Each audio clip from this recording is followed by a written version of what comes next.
If you struggle with anxiety or panic attacks, then you are probably all too familiar with the loop of doom, right? That you are feeling anxiety for whatever reason, whatever has triggered this emotion, and then you become anxious about being anxious, and you feed back because you resist, and you say, I shouldn't be feeling this way, or this sucks, I don't want to be feeling this way.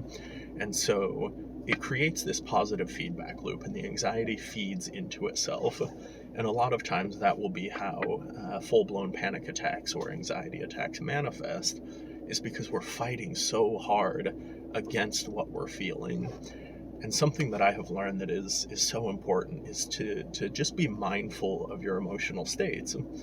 And so it doesn't prevent, right? It doesn't prevent you from feeling that anxiety in the first place. But what happens is that then when we feel it, we simply accept it instead of fighting back against it and thinking and feeding into that feedback loop. We're able to just let the anxiety be. We look at it without judging it and without resisting it. And that prevents that doom loop, that feedback loop that causes it to increase in intensity and cause these full-blown panic attacks. And so, of course, that's easier said than done, right? It's a habit and a skill you have to develop like anything else. But when we're able to just bear mindfully with our emotional states, it gives us that distance that we need to not be overwhelmed by them quite so easily. And so it helps us maintain our homeostasis just a little bit better. And I think that's very important.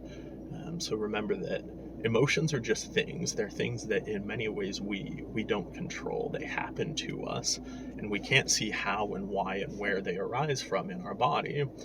So rather than judging and fighting them and feeding back into that cycle and making them worse, if we can just bear with it and say, okay, I'm feeling anxious right now, that's the way I'm feeling, then we are able to, in a lot of cases, prevent it from feeding into itself and getting a lot worse. So that's our thought for the day.